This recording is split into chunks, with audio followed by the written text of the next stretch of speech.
구약 성경 제가 가진 성경으로 542면입니다. 열왕기상 15장 9절에서 15절까지의 말씀입니다. 봉독해 드리겠습니다. 이스라엘의 여로보암 왕 제20년에 아사가 유다의 왕이 되어 예루살렘에서 41년 동안 다스리니라. 그의 어머니의 이름은 마아가라 아비살롬의 딸이더라. 아사가 그의 조상 다윗같이 여호와 보시기에 정직하게 행하여 남색하는 자를 그 땅에서 쫓아내고 그의 조상들이 지은 모든 우상을 없애고 또 그의 어머니 마아가가 혐오스러운 아세라상을 만들었으므로 태후의 위를 폐하고 그 우상을 찍어 기드론 시냇가에서 불살랐으나 다만 산당은 없애지 아니하니라. 그러나 아사의 마음이 일평생 여호와 앞에 온전하였으며 그가 그의 아버지가 성별한 것과 자기가 성별한 것을 여호와의 성전에 받들어 드렸으니 곧 은과 금과 그릇들이더라. 북왕국 여로보암 시절의 이야기가 이제 앞에 나오고, 이제 오늘 본문에서는 남왕국 유다의 왕들의 이야기가 나옵니다. 여로보암이 재위하고 있던 시절에 이제 등극했던 남왕국의 왕들이 이제 모여 있어서 이제 3명의 남왕국 왕들이 여기 한 부분에 이어서 이야기가 나옵니다.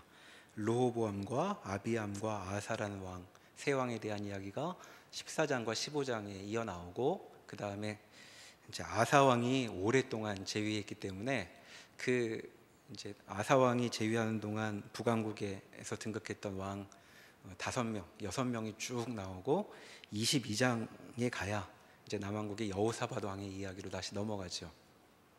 그래서 오늘 이 시간에 남왕국의 왕 3명의 이야기들을 우리가 함께 살펴보도록 하겠습니다.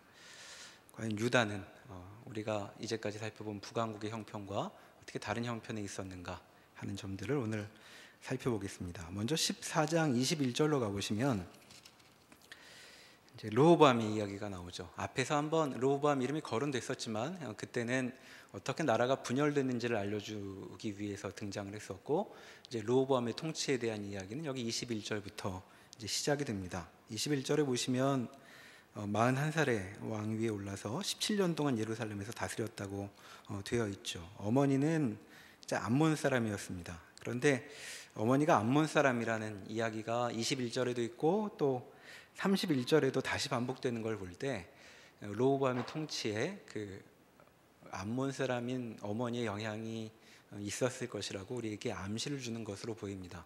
이제 암몬은 요단강 동편 너머에 살던 이제 이민족이었죠. 이 왕 르호보암의 시대는 어땠는가?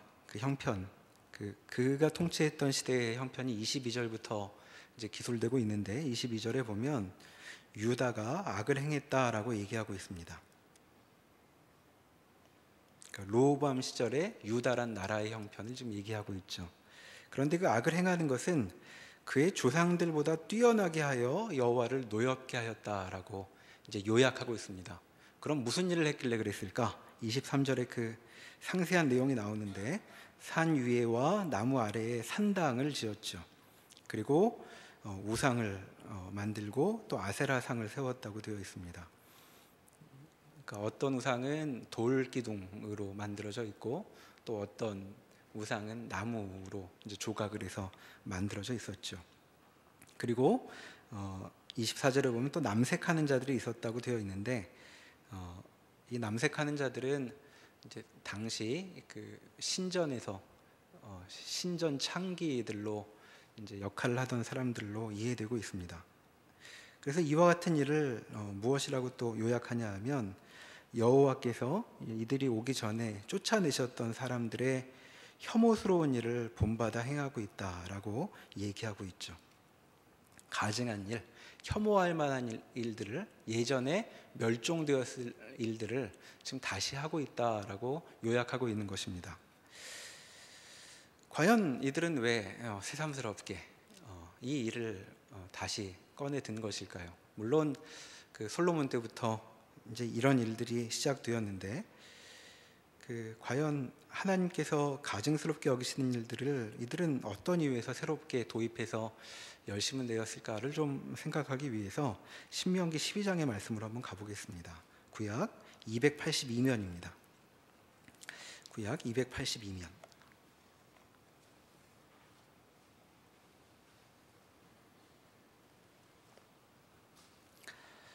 신명기 12장 29절에 보면 지금 이들이 여기서 르호보암 시절에 행했던 일들을 이제 하지 말라고 미리 경계하시는 내용이 나오죠. 29절부터 보면 내 하나님 여호와께서 내가 들어가서 쫓아낼 그 민족들을 내 앞에서 멸절하시고 내가 그 땅을 차지하여 거기에 거주하게 하실 때에 너는 스스로 삼가 내 앞에서 멸망한 그들의 자취를 밟아 올무에 걸리지 말라.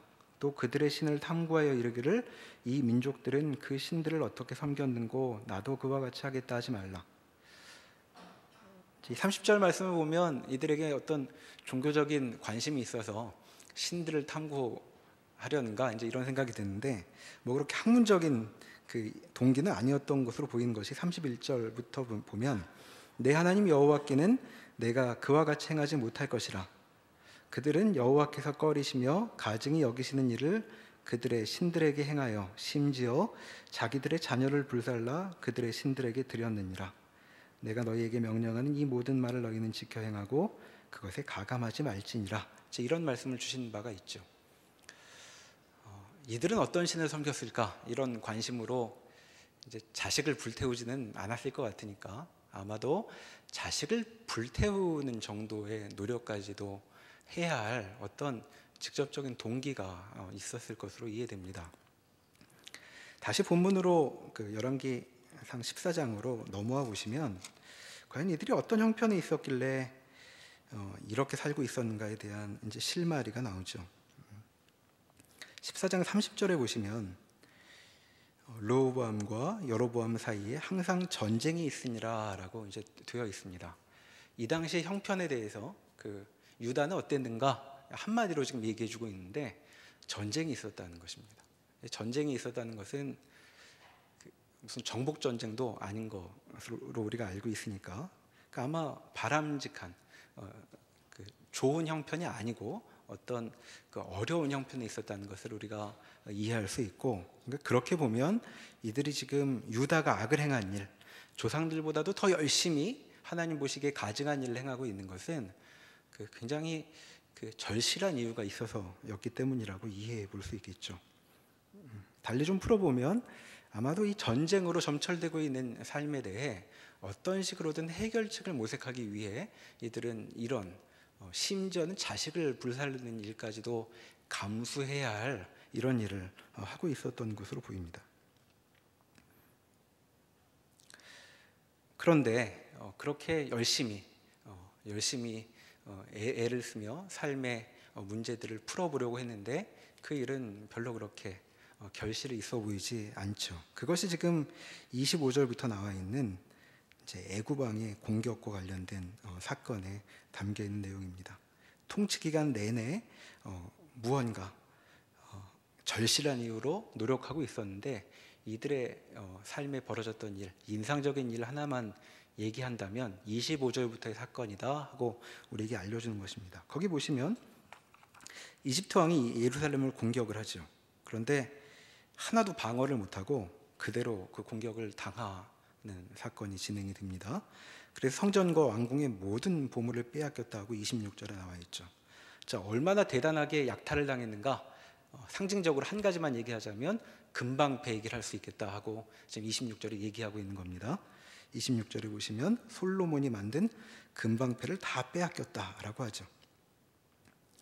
그래서 왕이 무슨 일을 했는가? 27절에 보면 르호보암 왕이 그 대신 노스로 방패를 만들어 왕궁 문을 지키는 시위대 대장의 손에 맡김에 왕이 여호와의 성전에 들어갈 때마다 시위하는 자가 그 방패를 들고 갔다가 시위소로 도로 가져갔더라 이렇게 얘기하고 있습니다. 그러니까 여러 보물들을 많이 빼앗겼는데 이제 이 보물 빼앗긴 일과 관련해서 우리의 주목을 끌게 하는 것은 그 시위대가 들고 있던 금방패를 빼앗긴 일을 얘기하고 있죠. 그리고 르호보암은 이 공격을 당하고 나서 이 일을 어떻게 처리해야 하는가, 어떻게 대응해야 하는가를 고민할 때에 딴 건 몰라도 금방패만큼은 어떻게든 이제 회복을 해야 되겠다고 이제 생각을 했던 것 같습니다. 근데 이제 금은 없으니까 놋방패로 이제 대용을 하죠. 근데 이 방패를 보면 지금 우리가 27, 28절에서 보듯이 무슨 전쟁할 때 쓰는 방패가 아니라 그 왕이 성전으로 행차할 때 쓰는 일종의 예전용 방패이죠. 그러니까 장식품입니다. 근데 장식품을 지금 그 제대로 세트를 갖추어서 노수로라도 이제 갖춰놔야 되겠다고 생각을 한 것이었죠. 그리고 나서 이제 29절이 이어지는데 29절에 르호보암의 남은 사적과 그의 행한 모든 일은 유대 왕 역대 지략에 기록되지 아니하였느냐라고 이제 더 얘기 안 하고 끝납니다. 자, 르호보암이 왕으로 있을 때 무슨 일을 했는가? 놋방패 만들었다. 나머지는 다른 데 찾아보면 되겠다. 이렇게 얘기가 끝나는 것이죠. 그러니까 지금 놋방패를 만든 일은 그 르호보암에게 굉장히 중요한 일이었고 르호보암 통치를 상징하는 중요한 일이라고 여기 얘기해주고 있는 것입니다.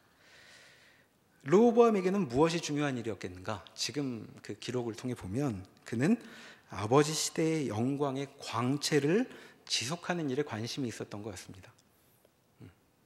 자, 놋은 금은 아니지만 금처럼 번쩍이고 이제 화려하게 무언가 보여주고 있죠. 그러니까 놋방패라도 있으면 아버지 시대의 영광이 지속되는 그런 느낌을 잃지 않고 있을 거라고 생각했을지도 모르겠습니다. 그러나 이와 같은 르호보암의 통치와 이 사람이 지금 했던 일은 사실 좀 핵심과는 멀어 보이죠. 아버지 시대의 영광, 솔로몬 때의 영광은 어떻게 시작이 된 것이었을까요? 앞서서 우리가 여러 부분에서 솔로몬에게 하나님께서 나타나셔서 하신 말씀을 보면 내가 영광을 누릴 그런 삶을 살 것인데 그것은 하나님을 섬겨 일어날 결과이다 라고 얘기합니다. 그러니까 아버지 시대의 영광을 유지하고 싶었다면 그 영광이 무슨 일로 가능했는가를 기억했어야 하는데 사실 르호보암은 그 영광의 원인을 돌아보지 않았던 것이죠.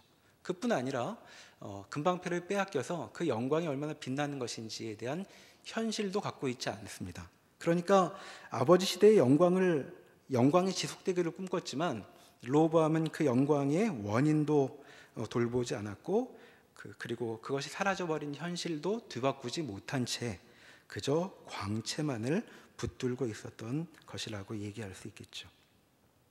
아버지 시대의 영광은 대표적으로 이제 평화였죠. 솔로몬 통치의 초기를 보면 아무도 이들을 공격하지 않고 평안하게 지냈다라고 되어 있는데 지금 르호보암 시대의 현실은 전쟁이라는 한마디로 이제 표현되고 있기 때문입니다. 그래서 우리는 르호보암의 통치를 통해 이제 이런 질문을 해보게 되죠. 왕위를 거의 다 잃어버리고 지금 남왕국이 존속되고 있는 것은 왕위가 존속된다고 말하기 어려울 정도입니다. 다윗에게 하셨던 것 같은 언약을 이제 여로보암에게 주셨던 걸 우리가 앞에서 보았죠. 그러니까 왕위는 지금 여로보암에게 넘어가 있는 상태고 다윗 덕분에 나머지 지파를 유지시켜주고 있는 중이죠. 그렇게 왕위를 거의 다 잃고 그리고 잘못을 저질러 지금 징계를 받는 상황인데 이 상황에서 하나님께서 겨우 자신을 지탱해 주시고 있는 상황에서 르호보암이 자신의 통치 기간을 무엇으로 과연 채워야 했던 것일까? 그것이 놋방패였을까 하고 이제 묻게 되는 것입니다. 과연 이후 유다의 왕들은 무엇으로 자신들의 통치 기간을 채워가야 했을까?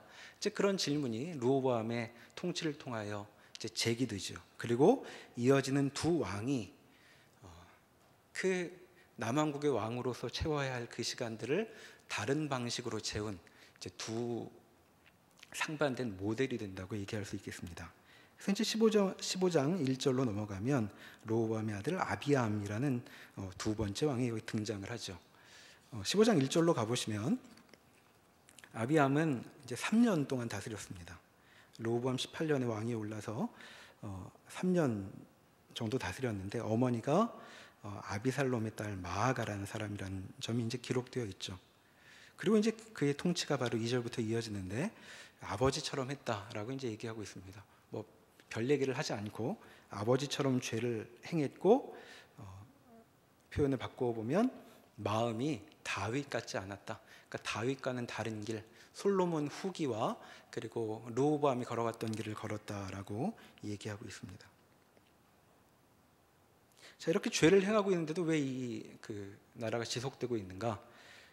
이어져 나와 있는 4절부터의 내용을 보면 하나님 4절의 3절 하반부부터 보면 그의 여호와 하나님 앞에 온전하지 못하였으나 그의 하나님 여호와께서 다윗을 위하여 예루살렘에서 그에게 등불을 주시되 그의 아들을 세워 뒤를 잇게 하사 예루살렘을 견고하게 하셨다라고 얘기하고 있죠. 그러니까 지금 아비암이라는 왕은 다윗의 등불로 후손으로 지금 와 있는 셈입니다. 그러니까 하나님께서 다윗을 사랑하여 지켜주시고 있는 자리로 와 있는데 하나님의 등불처럼 행동하지 않고 죄를 행하고 있죠.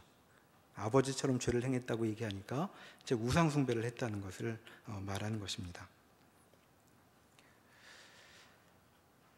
그리고 역시 그 시기의 정황에 대해서 6절에 이렇게 얘기하고 있죠. 르호보암과 여로보암 사이에 사는 날 동안 전쟁이 있었더니라는 말이 여기 기록되어 있습니다. 지금 아비암 시대인데 르호보암과 여로보암 사이의 전쟁을 얘기하고 있죠. 이건 아비암 시대의 형편도 한마디로 말하면 전쟁이다 이렇게 얘기하는 것입니다.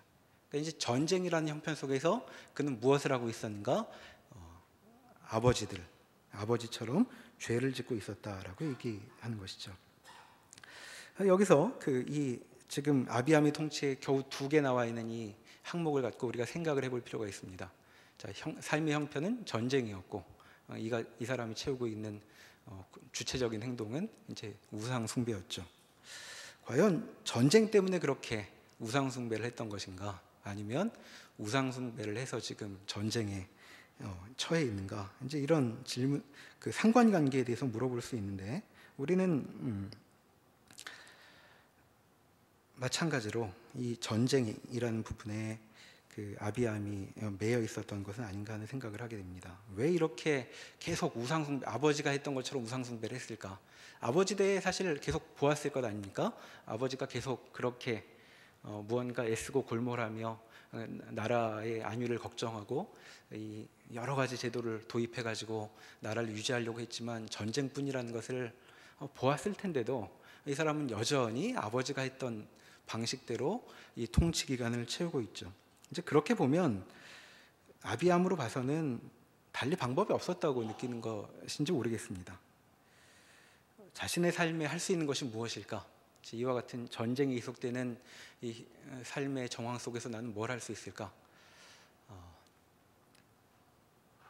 그냥 이렇게 열심히 살아야 되겠다고 이제 생각한 것은 아닐까 하고 우리가 바라보게 되죠. 아마도 그의 마음에는 이상스럽게도 이 형편에 할 수 있는 일로 하나님을 섬기는 것만은 떠오르지 않았던 것 같습니다. 그래서 주께로 돌아오지도 않고 아버지의 방식대로 그대로 이제 살아가게 되죠.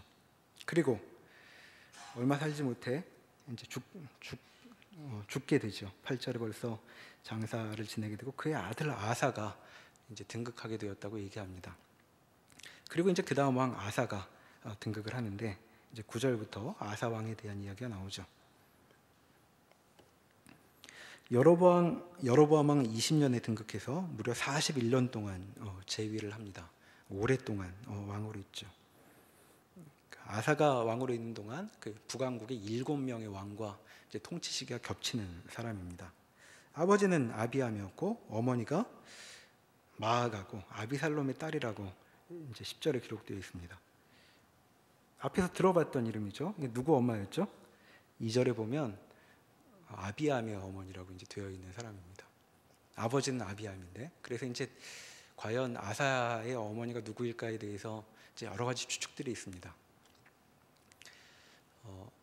사실은 할머니인데 이제 히브리어의 할머니라는 표현을 잘 쓰지 않으니까 이제 할머니가 마아가였다라는 말을 하려고 했다고 보는 사람도 있고, 훨씬 상황이 좋지 않게 보는 사람은 아버지가 자기 어머니와 낳은 자식이 아사라고 이제 보기도 하죠. 하여튼 이제 성경이 뭐 자세히 얘기하진 않으니까 어떤 상황인지는 우리가 잘 모르겠지만, 하여튼 만약에 정말 그 아들과 어머니 사이에 낳은 자식이라면 굉장히 출생이 안 좋은 왕으로 볼 수도 있겠죠. 그런데 이제 그 왕이 어떻게 행동을 하냐 하면 11절에 다윗같이 행동했다고 얘기하고 있습니다. 다윗처럼 옳게 행동했다. 자, 어떻게 구체적인 내용이 이하에 나오는데, 남창을 쫓아내고 조상들이 지은 우상을 없애고, 그리고 심지어는 어머니, 그러니까 마아가, 여기 태후라고 되어 있죠. 그러니까 왕궁의 가장 높은 여자 지위인 이 어머니라고 되어 있는 이제 마아가를 그 폐위시킬 정도로 열심을 냅니다. 왜냐하면 그가 아세라상을 만들었다고 되어 있죠. 그래서 아세라상도 찍어서 불살라 버리고 그리고 태우도 폐위시켜 버리는 그런 좀 과격해 보이는 일을 행하는데, 그것이 이제 여호와 보시기에 옳은 일이었다라고 요약되고 있는 일이죠. 그러나 이제 산당은 남겼다라고 얘기하고 있는 걸로 볼 때, 그 아사 왕의 이 개혁은 주로 이제 예루살렘 안에 국한되어 있는 일처럼 보입니다. 이제 전국적으로 행하지는 못하고 그 안에서 하여튼 그 조상들이 행했던 가나안의 습속들을 이제 없애는 일을 열심히 하죠. 그리고 그뿐 아니라 15절에 보면 성별한 은, 금, 또 그릇들로 성전을 다시 채웠다라고 얘기하고 있습니다. 그 르호보암 시절에 싹 약탈당해가지고 비어있는 곳간을 다시 채우죠. 아마도 여기 은과 금과 그릇들은 전리품이었을 것으로 보입니다. 역대하에 보면 아사왕 시절에 이제 여러 전투가 있는데 그 전쟁에 승리했던 기록들이 있고 이제 그런 것들로 성전을 다시 채워야 하겠다고 이제 마음 먹고 있는 것이죠. 그래서 14절에 다시 한번 그 사람을 얘기합니다. 마음이 다윗처럼 일평생 여호와께 충실한 사람이었다라고 요약해주고 있죠. 그것이 통치의 내용이었다면 16절에 다시 이 시절의 형편으로 또 전쟁을 얘기하고 있습니다. 아비암과 르호보암 시절과 마찬가지의 형편 속에 있었던 것이죠. 그러니까 지금 그 르호보암의 행동으로 그 제기된 질문, 과연 남왕국 왕들은 이 시대를 무엇으로 채워야 할 것인가 하는 주제 앞에 아비암과 아사는 똑같은 이제 자리에 있다고 말할 수 있겠습니다. 뭐 전쟁입니다. 형편은 왜 전쟁이냐 하면 조상 때의 죄가 지금 밀려 들어와 있는 것이죠. 그 결과라고 할 수 있습니다. 뭐 아비암이 잘못해서라거나 아사가 잘못해서 벌어진 일이 아니라 그 솔로몬 때부터 시작된 일이 누적되어 이들은 왕이 되어 보니 별로 형편이 좋지 않았던 것이죠. 솔로몬 때와 같은 평강은 없고 계속 나라가 휘둘리고 있습니다. 과연 이와 같은 때에 어떻게 행동할 수 있는가? 아비암과 아사는 두 가지 대조적인 행동을 보여주고 있죠. 아비암은 나라 형편이 이런데 어찌하겠는가? 이 형편을 해결할 만한 일들을 해야 되겠다. 그것이 지금 그 우상 숭배였습니다. 왜냐하면 그 가나안 숭배는 그 주고받는 게 아주 분명한 종교였기 때문이죠. 괜히 자식을 바치는 게 아니라 그 자식을 바치면 저쪽에서 무언가 우리에게 보장해 줄 것이 있는 형편이었기 때문에 이렇게 애를 쓰는 것이었고 그 일을 열심히 해갑니다. 그렇게 보면 아비암에게 문제는 이 전쟁이라고 표현되고 있는 삶을 해결하는데 굉장히 애를 쓰는 것이라고 말할 수 있겠죠. 그와 대조적으로 아비암은 아사의 경우는 지금 전쟁 때문에 무슨 일을 행하고 있는 것으로 보이지 않습니다. 그가 하나님 앞에 옳은 일을 행했다고 하는 것, 그 일이 전쟁을 없애주고 있지 않은데도 그는 이 일을 해왔다고 여기 그 성경은 얘기해주고 있죠. 지금 이 사람은 전쟁 때문에 무슨 행동을 하고 있지 않습니다. 그가 하고 있는 일은 주께서 너희가 가나안 땅에 가면 이렇게 살아야 한다라고 말씀하셨고, 그리고 그 조상 다윗의 시절에 채워졌던 그 내용으로 돌아가 있는 것이죠. 자, 왜 이 사람은 그렇게 행동할 수 있었을까요? 그렇게 한다고 해서 전쟁이 지금 사라지고 있는 것도 아닌데, 아마도 그 아사는 자기가 처해 있는 그 삶의 형편이 무엇인가를 이해하고 있었던 것 같습니다. 그 다윗에게 하나님께서 이런 말씀을 하셨죠. 내가 너희 너에게 집을 지을 것이다. 왕조를 세울 것인데 그러면서 사울과 같지 않을 것이다라고 얘기하시면서 그 사무엘하 7장 14절에 이렇게 말씀하신 바가 있습니다. 만약 너희 후손이 죄를 범하면 사람의 묘와 인생의 채찍이 주어질 것이다. 그러나 나는 너희를 버리지 않을 것이다 라는 말씀을 하신 바 있죠. 그러니까 지금 그 다윗의 후손들, 남왕국의 왕들이 겪고 있는 이 현실은 무엇이냐 하면 징계의 현실이라는 것입니다. 자, 징계의 현실이라는 것은 우리가 어떤 일을 바르게 한다고 해서 해결될, 없어질 상황이 아니라는 것이죠.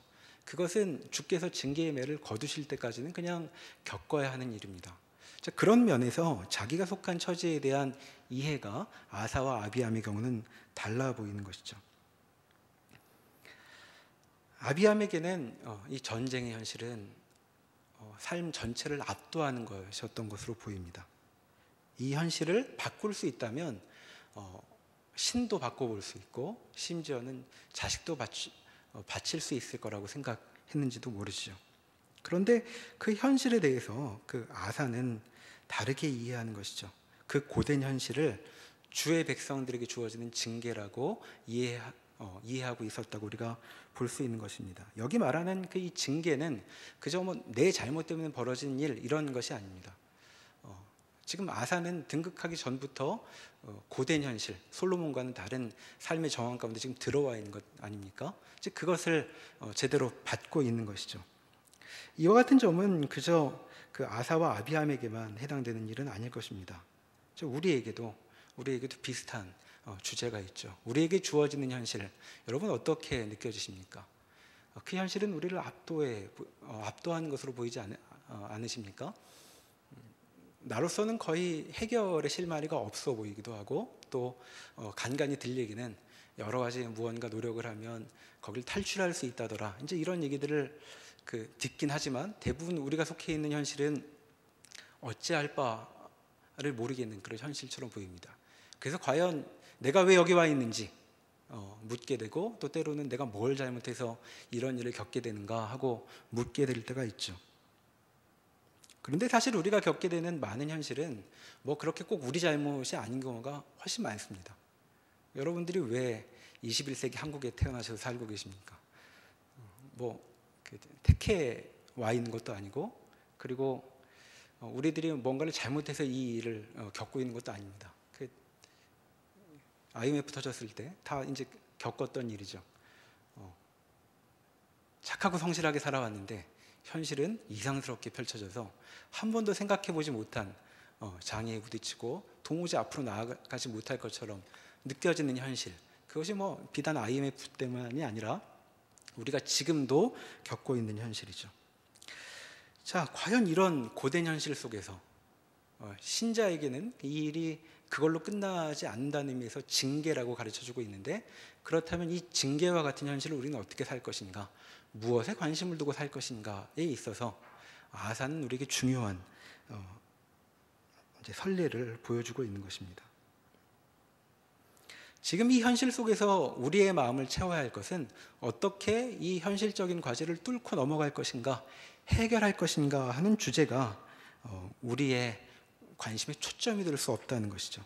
문제 해결이 우리의 제1 관심이 아니라는 것입니다. 그럼 무엇이 관심이어야 하는가? 그것은 죽게 돌아가는 일이라고 말할 수 있죠. 아사가 지금 죽게 돌아오는 일은 그럼 하나님께서 내 인생을 우리가 좀 더 나아지게 해주시고 또 이렇게 살다 보면 북왕국도 우리한테로 돌아오고 솔로몬의 영화를 다시금 회복할 수 있겠다는 그런 의도에서가 아니라 그저 죽게 돌아간 것입니다. 돌아가야 할 일이니까. 그렇게 돌아갔고 그리고 그 일은 하나님 앞에 하나님께서 기뻐하실 일이라고 지금 평가되고 있죠. 근데 여기서 바로 이와 같은 지점에서 우리는 이제 시험을 경험하게 되는 것입니다. 우리에게 주어져 있는 현실 속에서 과연 우리는 어디에 마음을 두어야 할 것인가? 그 현실이 혼자서 우리 앞에 서 있게 되면 그것은 맹수처럼 우리에게 달려드는 것 같죠. 그리고 그 맹수가 내 목을 조를까 늘 두려워하게 되고 그것이 이제 정도가 심해지면 여기서부터 나를 빼줄 수 있는 것이라면 내가 뭐든지 할 수 있겠다라고 생각하는 지점까지 가게 됩니다. 그런 마음이 들 때 간혹 있지 않으셨습니까? 이 상황이 바뀌기만 한다면 영혼을 팔아버릴 수도 있을 것 같은, 바로 거기서 아비암과 아사 사이에 차이가 있는 것 같고, 하나님께서는 지금 너희가 겪는 그 고된 현실은 겪어내면 되는 일이다라고 말씀해주고 있는 것이죠. 그걸로 죽지 않는다는 얘기를 해주시고 있는 점입니다. 그리고 이 두 왕의 모습을 통해서 과연 어느 길로 가야 할 것인가의 질문을 우리가 유다를 보면서 보게 되는 것이죠. 과연 남왕국의 왕들은 앞으로 무엇으로 자신의 통치 시간을 채울 것인가? 과연 무엇이 자기 통치를 채워야 할 중요한 주제일 거라고 생각할 것인가를 묻게 만듭니다. 마찬가지로 우리에게도 묻게 하죠. 우리의 인생은 무엇으로 채워야 할까요? 우리는 무엇이 우리 인생의 중요한 관심사가 되어야 할까요? 성경은 지금 아사의 길로 가라라고 우리를 인도하고 있습니다. 우리는 불신자가 아니니 신자의 길, 아사처럼 반응해야 할 길로 인도받고 있는 것이라고 얘기해 주고 있는 것이죠. 자, 여기까지 그 열왕기가 우리를 인도하고 나서, 근데 우리를 조금 더 끌고 갑니다.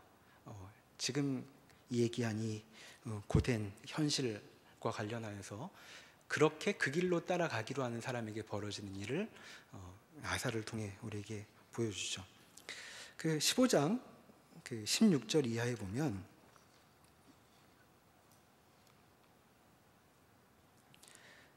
아사 시절에 있었던 여러 사건 가운데 굳이 한 가지 또는 두 가지를 알려주죠. 그것은 무엇이냐면 북왕국 왕 바하사의 공격이었습니다. 17절에 보면 북왕국 왕 바하사가 남쪽으로 공격을 하는데 라마라는 도시를 건축을 합니다. 라마는 예루살렘 북쪽으로 한 8km 정도 떨어져 있는 곳이라고 되어 있습니다. 그러니까 우리가 아는 거리로 그 코엑스에서 올림픽 공원 정도 되는 거리랍니다. 그러니까 거기 지금 북왕국에서 요새를 세우고 있는 것이죠. 그러니까 굉장히 지금 이 일이 위급하게 여겨졌던 것 같습니다. 왜냐하면 19절에 보면 이 얘기를 듣고 아사 왕이 어떻게 행동하냐면 성전과 왕궁 곳간의 은금을 모두 가져다가 그 북왕국 북쪽에 있는 아람 시리아 왕에게 보내죠. 그 성전에 있는 곳간에 있는 은금은 원래 자기가 다 채워놨던 건데 지금 다시 다 비워가지고 북쪽으로 보내고 있는 걸 보니까 굉장히 다급하게 이 일을 겪고 있는 것으로 보입니다. 자, 왜 그거 보내냐 하면 그 목적은 이거죠. 아람 왕이 바하사와 세운 약조를 깨뜨려 달라고 요청하기 위해서였습니다. 그러니까 그 아람이 북왕국하고 어떤 약조를 취해서 이제 친선 조약을 맺고 있는 모양인데, 제가 이렇게 그 선물을 많이 보내니까 그 약조 깨고 북왕국을 공격해 주십시오 하는 거였죠. 그러니까 뇌물로 보낸 셈입니다. 이거 받고 제가 이렇게 선물할 테니 그 약속을 깨게 해 주십시오. 그러니까 이 부탁 자체가 별로 마음에 들어 보이지 않습니다. 왜냐하면 멀쩡히 하고 있는 약속을 깨라고 지금 얘기하고 있으니까요. 자, 근데 그 얘기를 듣고 아람 왕 벤하닷이 20절에 보면 북왕국의 북방 지역 여러 도시들을 이제 공격을 하죠. 근데 그 공격이 이제 북왕국에게는 또 비상사태가 돼서 바하사가 결국은 철군해서 수도 디르사로 귀환합니다. 이제 디르사는 훨씬 이제 북쪽에 있는 곳이니까 북쪽으로 귀환해서 이제 아람과 전투를 하게 되죠. 그때 이제 아사는 바로 이때다 하고 22절에 보면 아사 왕이 온 유다의 명령을 내려 한 사람도 모면하지 못하게 하여 바하사가 라마를 건축하던 돌과 제목을 가져오게 하고 그것으로 베냐민의 게바와 미스바를 건축하였더라라고 되어 있습니다.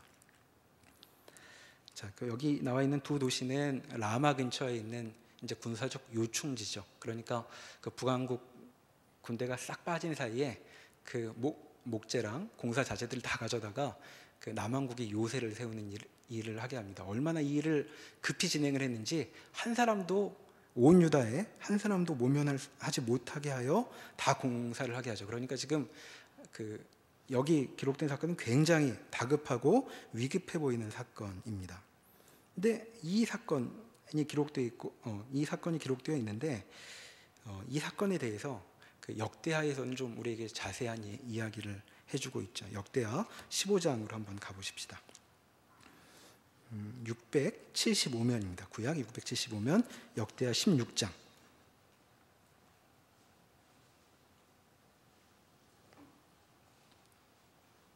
675면입니다. 1절부터 6절 사이에 방금 읽었던 바로 그 기사가 나오고, 그러니까 6절이 이렇게 끝났죠. 아사 왕이 온 유다 무리를 거느리고 바하사가 라마를 건축하던 돌과 제목으로 운반하여다가 게바와 미스바를 건축하였더라 라고 이제 열왕기에서 알려준 사건까지가 나오고, 7절부터 열왕기에는 나오지 않는 이야기가 나옵니다. 그때 선견자 하나니가 유다 왕 아사에게 나와서 그에게 이르되 왕이 아람 왕을 의지하고 왕이 하나님 여호와를 의지하지 아니하였으므로 아람 왕의 군대가 왕의 손에서 벗어났나이다. 구스 사람과 룹 사람의 군대가 크지 아니하며 말과 병거가 심히 많지 아니하더이까. 그러나 왕이 여호와를 의지하였으므로 여호와께서 왕의 손에 넘기셨나이다. 예전의 싸움을 돌아보십시오. 훨씬 군대 병력이 미약했지만 이겼던 것 잊어버리셨습니까? 당신이 아람에게 뇌물을 줬기 때문에 아람마저도 당신의 손 밖으로 벗어나게 됩니다라는 얘기를 지금 하고 있습니다. 여호와의 눈은 온 땅을 두루 감찰하사 전심으로 자기에게 향하는 자들을 위하여 능력을 베푸시나니 이 일은 왕이 망령되이 행하였은즉 이후부터는 왕에게 전쟁이 있으리이다 라고 얘기합니다. 그러니까 이 일 잘못했다고 지금 선견자가 와서 하나님의 말씀을 전하죠. 그래서 이제부터는 당신의 삶의 전쟁뿐일 것입니다 라고 얘기합니다. 근데 그 얘기를 듣고 10절에 보면 아사가 노하여 선견자를 옥에 가두었으니 이는 그의 말에 크게 노하였음이며 그때 아사가 또 백성 중에서 몇 사람을 학대하였더라라고 아사의 반응이 기록되어 있습니다. 자, 우리가 열왕기에서 아사가 하나님께 충실한 사람이었다, 마음으로 하나님을 섬겼던 사람이었다 라고 얘기하고 있는데, 지금 여기 보면 하나님하고 별로 사이가 안 좋아 보이는 모습이 있죠. 아사가 노하여 선견자를 옥에 가둬버립니다. 앞에서 여로보암이 보였던 것 같은 그런 행동 아닙니까? 그리고 자세한 정황은 모르겠지만 또 몇 사람도 학대하였더라라는 말은 이제 이런 일과 관련해서 더 이상 하나님의 그런 얘기 나한테 얘기하지 마라 이러고 이제 학대한 것으로 보이죠. 그리고 이 일은 꽤 오래 간 것 같습니다. 11절부터에 보면 아사의 처음부터 끝까지의 행적은 유다와 이스라엘 열왕기에 기록되니라. 아사가 왕이 된 지 39년에 그의 발에 병들어 매우 위독하였으나 병이 있을 때에 그가 여호와께 구하지 아니하고 의원들에게 구하였더라. 그리고 이제 39년에 발이 아프고 41년에 이제 죽게 되는 일로 이제 정리가 되지요. 아사 왕은 하나님을 열심히 섬겼던 왕이라고 역대하에는 훨씬 길게 기록하고 있고, 열왕기도 한마디로 선한 왕이었다라고 얘기를 해주고 있는데, 지금 열왕기가 우리에게 알려주고 있는 두 사건, 방금 그 북왕국의 공격과 관련된 라마의 이야기, 그리고 발에 병이 났다는 얘기, 열왕기 15장에 보면 발에 병이 났다는 얘기가 뜬금없이 나와 있는데, 이 일은 지금 하나님의 뜻대로 현실에 압도되지 않고 주의 뜻대로 살기로 다짐하고 살아가는 사람들에게 벌어지는 어떤 주제를 우리에게 보여주고 있는 것으로 보이죠. 지금 이렇게 죽었으니까 뭐 아사는 그 하나님 백성이 아닐 것이다, 뭐 이렇게 생각할 필요는 없습니다. 왜냐하면 지금 아사 왕이 죽을 때 하나님과 어떤 관계에 있었는지는 우리가 알지 못하니까. 하지만 아사의 평생에 있었던 일로 이 두 가지 일을 알려주고 있는데, 이 두 가지 일은 아사가 겪어야 했던 중요한 삶의 한 고비를 보여주고 있는 것 같죠. 자, 아사는 이제까지 하나님께 그 성실히 살려고 노력했던 사람이었고, 심지어는 태우마저도 폐위시킬 만큼 하나님의 사람으로 서 있던 사람이었습니다. 그런데 그렇게 해서 하나님께서 평화를 주셔서 오랫동안 평화를 지속하다가 아사 왕이 그 위에 오른 지 대략 한 20년 안쪽에 그 바하사가 쳐들어온 일을 겪죠. 그리고 우리가 읽어봤던 것처럼 이 일은 굉장히 다급한 방식으로 벌어지고, 이렇게라도 해결을 해야 되겠다고 아사가 생각했던 것으로 보입니다. 그런데 하나님께서는 굳이 선지자까지 보내서 그건 너 잘못했다. 넌 이 일로 중대한 과실을 범했다라고 이제 말씀하고 계시죠. 근데 그 일을 아사는 받아들이지 못합니다. 몹시 노하죠. 왜 그랬을까요? 아마도 아사에게 이 사건은 평생 하나님을 섬기는 일에 열심을 내면서도 이 일만큼은 달리 방법이 없다고 느낄 만한, 그러니까 마음속으로 어떤 마지노선에 서 있는 것 같은 사건이었을지 모르겠습니다. 그러니까 제가 하나님 평생 섬긴 거 아시지 않습니까? 근데 하나님 이 일 가지고 너는 나와 더 이상 관계가 없다고 말하시는 것처럼 얘기하신다면 제가 하나님을 어떻게 섬긴다는 말입니까? 같은 마음이 여기 보입니다. 그래서 그 이후에 39년에 발이 병들었는데 굳이 여호와를 찾지 않는 지경에 이르죠. 하나님, 저 이제 하나님하고 인생의 문제를 상의하지 않겠습니다. 의원 찾겠습니다. 그러니까 굉장히 아사의 이 행동은 참으로 견디기 어려운 어떤 정황, 삶의 정황을 보여주고 있습니다. 바하사의 공격으로 아사가 참을 수 순종할 수 있었던 어떤 그 끝장을 보는 선까지 밀려났었던 것 같고, 그리고 그 지경에 이제 무언가 모색해서 행동했던 일을 이제서야 하나님께서 이제서야 나타나셔가지고, 그때는 아무 그 도움도 안 주시는 것 같고 이제서야 나타나셔서 이렇게 말씀하실 수 있는 겁니까? 이제 이렇게 얘기하고 있는 것이죠. 그래서 마치 그 이후의 아사의 모습을 보면 바하사는 이렇게 공격하고 곧 죽습니다. 왕이 바뀌죠. 그러니까 그 아사 그 제위 39년에 발에 병이 들 때는 벌써 바하사는 다 백골이 돼 있는 상태이죠. 근데 그 일이 마음에 큰 상처로 남아 있는 것으로 보입니다. 하나님, 제 평생에 이제 이 이후로 제위 기간 후반기를 다 보냈는데도 마음으로 용납이 안 됐던 것 같죠. 하나님께서 펼쳐내시는 상황에서 살고 있다는 걸 저 알겠습니다. 그리고 제가 속해 있는 자리, 우리 조상들의 징계와 죄의 결과로 제가 겪고 있다는 것 제가 다 압니다. 그래서 별로 하나님 앞에 그 다른 마음 품지 않고 주께 충성을 다했는데 어떻게 저한테 그렇게 하신다는 말입니까? 라는 말이 여기 담겨 있는 것으로 보이죠. 그래서 지금 아사는 굉장히 하나님께 마음이 상해 있는 상태로 후반기를 보내고 있는 것으로 역대하는 우리에게 기록해주고 있습니다. 자, 거기서 어떻게 해야 할까요? 어떻게 해야 할까요? 아사는 어떻게 하면 좋았을까요? 바로 이 질문이 신앙인인 우리에게 주어져 있습니다.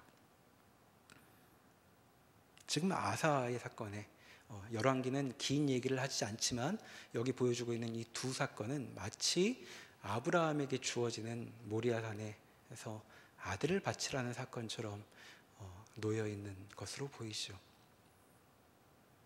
아들까지 가시겠다고 한 하나님께 아브라함은 어떻게 했죠? 하나님 가져가십시오라고 이제 길을 떠났던 것 아닙니까? 그리고 하나님이 아들을 죽일 수도 있다고 말하는 지점까지 갔었던 것이 이제 아브라함이었습니다. 그것은 아브라함에게만 해당됐던 것이 아니라 아브라함의 후손인 아사에게도 지금 해당되고 있는 것이었죠.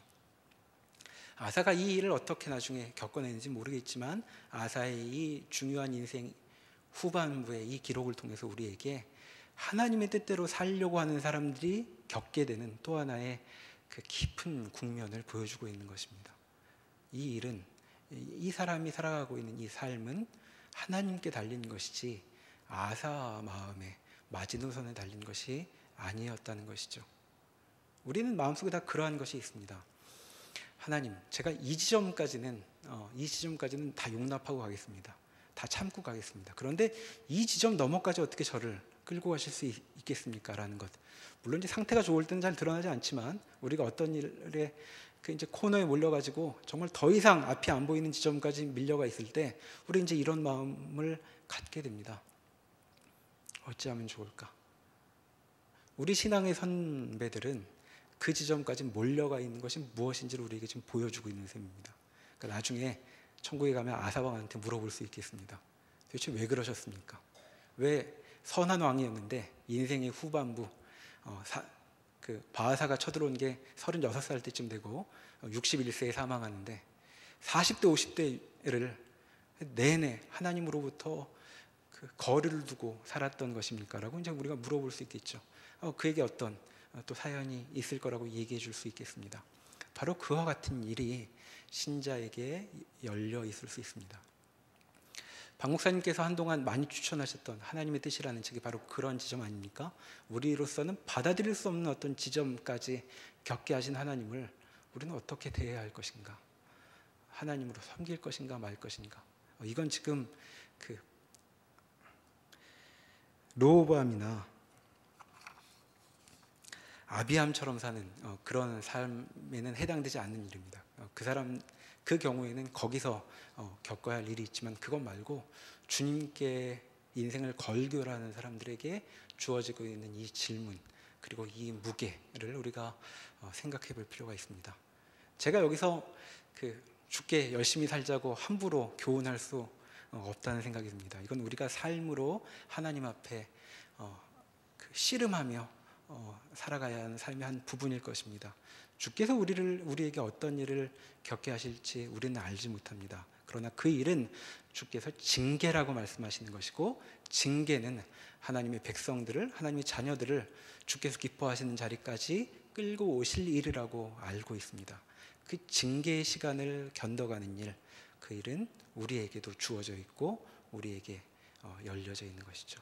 과연 어느 길을 따라 살 것인가, 그리고 그 길을 따라 산다는 것은 어떤 무게인가 잘 음미해보고 주의 백성으로 사는 일을 마음으로 받아들여라. 그리고 성경은 아브라함에 의해서 우리에게 보여주듯 그 일을 버텨내라.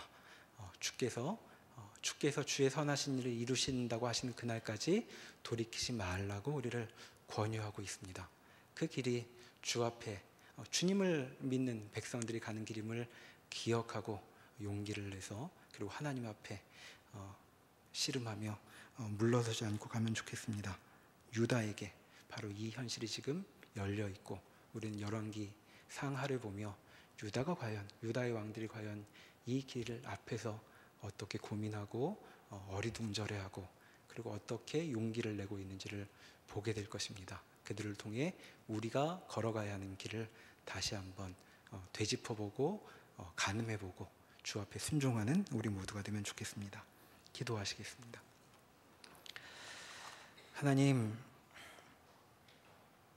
하나님께서 우리에게 열어두신 길이 몹시 고된 현실 같고 견디기 어려운 일 같아서 우리는 이 현실을 해소해 줄 말들이라면 무엇인지 쫓을 수 있을 것 같아 같이 여겨질 때가 많습니다. 과연 하나님께서 저희를 사랑하시는 것인지, 주께서 우리에게 주신 약속은 계속되는 것인지를 고민하며 살 때가 저희에게도 자주 있습니다. 주님, 그러할 때에 정말 주님께서 기뻐하시는 사람들로 서 있을 수 있도록 도와주십시오. 다윗과 같은 마음으로 주님 편에서 인생의 여러 일들을 겪어낼 수 있는 그런 사람들 되게 저희를 붙들어 주십시오. 그리하여 신자이기 때문에, 하나님의 백성이기 때문에 고백할 수 있는 그 삶의 깊은 고백들을 저희에게도 열매로 맛보여 주시옵소서. 우리가 주님 안에 있음을 기억하며 용기 내어 걸어가는 저희들에게 도와주시옵소서. 예수님의 이름으로 기도합니다. 아멘.